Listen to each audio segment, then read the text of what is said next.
What's going on, everyone? So the Los Angeles Lakers have LeBron James and Anthony Davis. LeBron James is bare minimum 1 more year. Very likely could be the next 2 years. Even reports have came out that the Lakers are operating as if LeBron James is going to be a part of the team for the next 2 years.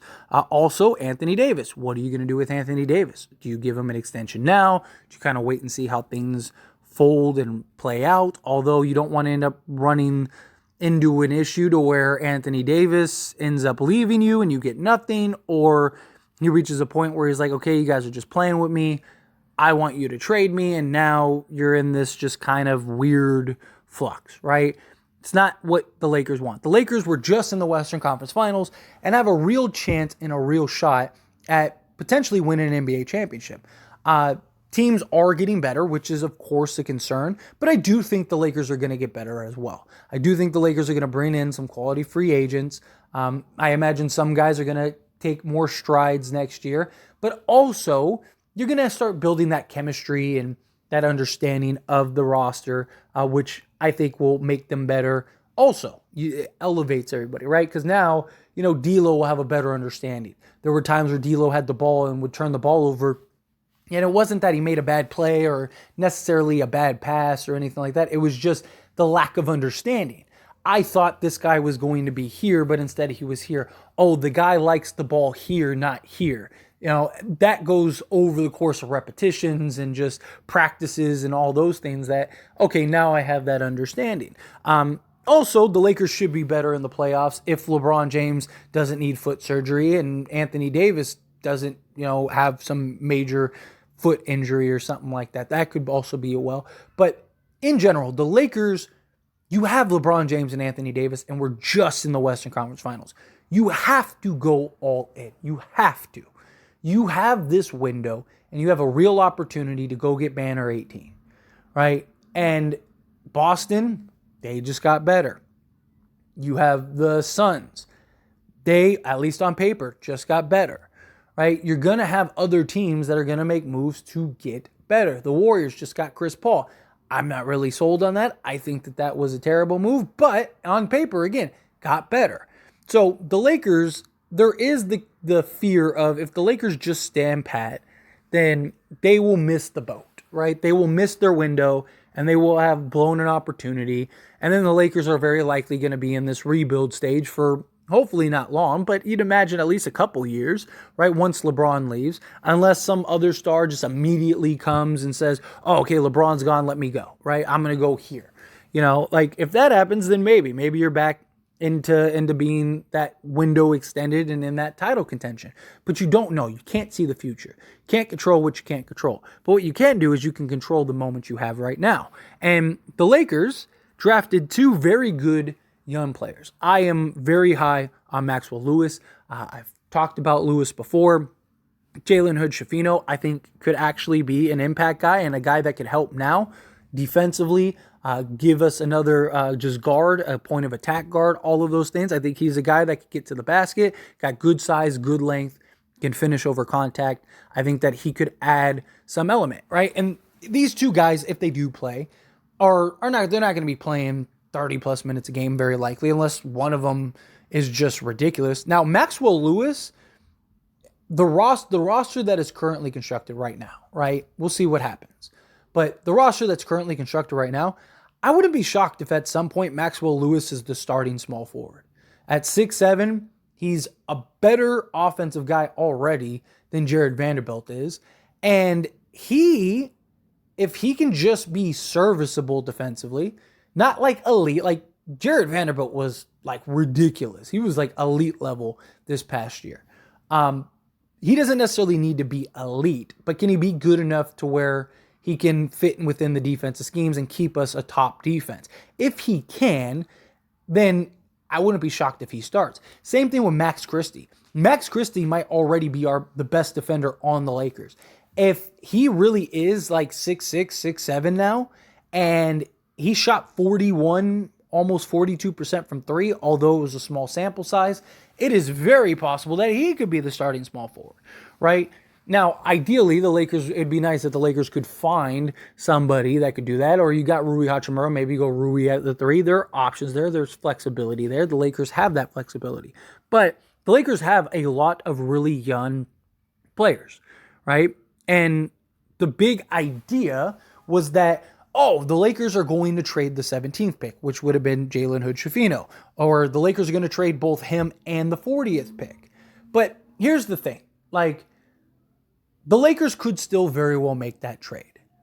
And there is this concern of, did they make the wrong choice? Now, I imagine that if a deal was on the table, it would have happened, right? At least we would have gotten word of it. Now, it is possible that they have a deal. It just hasn't been announced because legally it can't until July 1st. The hope was that Adrian Wojnarowski or somebody like that was going to leak that information and we would have known that a trade was coming. It didn't happen. But look, on July 1st, we could get an announcement like, hey, the Lakers are trading Schifino and Lewis plus whatever, Mo Bamba and Malik Beasley for X player.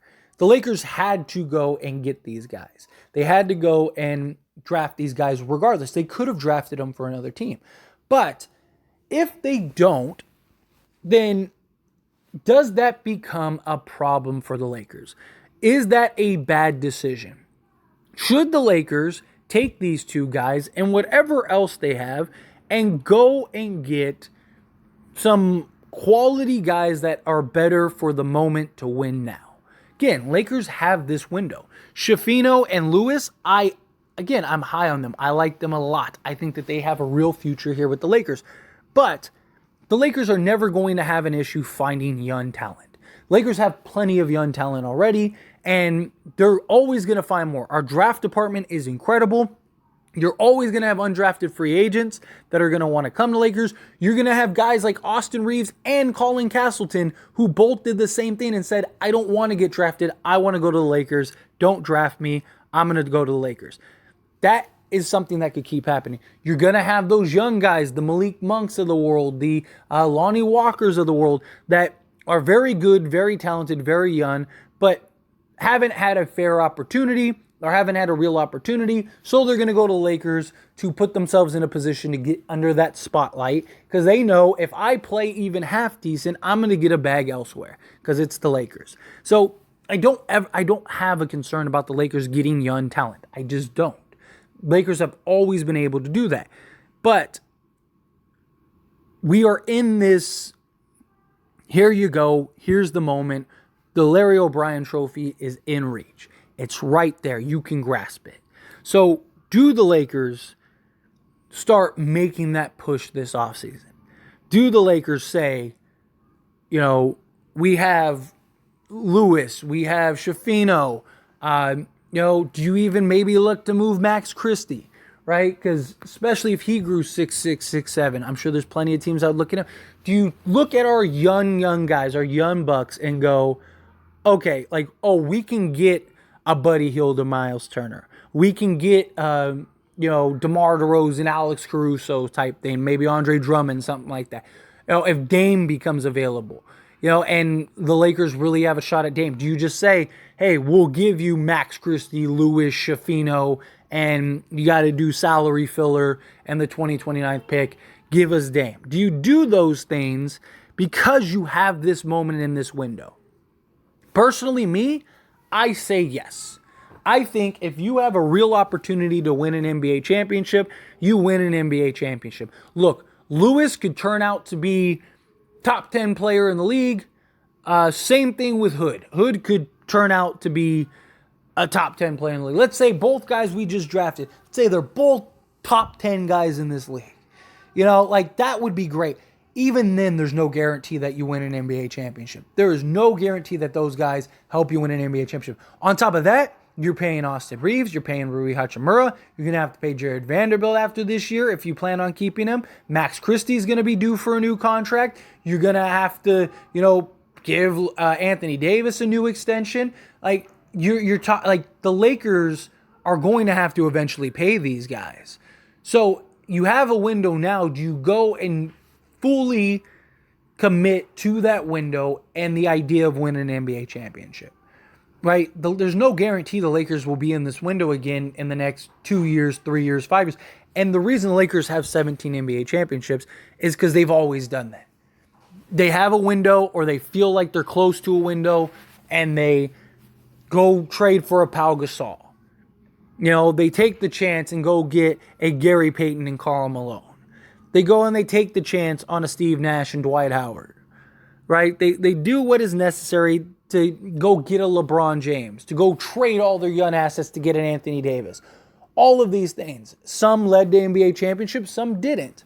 But it's what the Lakers do. It's why the Lakers always are winning championships, right? And you have teams like the Phoenix Suns that are pushing their chips to the table. They have a window. Let's go in, right? You have teams. You have teams like the Boston Celtics. We have a window. Let's push our chips to the table. Let's go all in. I think the Lakers need to do the same thing. I genuinely do. I think if you can. I'm not saying just you trade these guys just to trade them. I'm not saying you trade the young guys for Bojan Bogdanovic or something like that. But no, I think if you can find a real trade, right? Buddy Hield and Miles Turner are a real option. I think Buddy Hield, Miles Turner, Austin Reeves, Rui Hachimura, Jared Vanderbilt, LeBron James, Anthony Davis. If you can keep Schroeder, D'Lo, I think that's the best team in the league front to back. Hands down. Like, if you can get that, then you do it. But anyway, as always, this is a discussion, so I pass the question on to you. Let me know your thoughts and opinions down in the comments below. What do you think? Do you agree with me? Yes. Push chips, go all in. Do you think it was a mistake, Lakers drafting guys and not trading those guys? Now, look, again, they very well could still do that, right? The offseason hasn't even began. It's very possible that could happen. But how do you feel? Whatever your thoughts are. Love to hear it. Let me know down in the comments.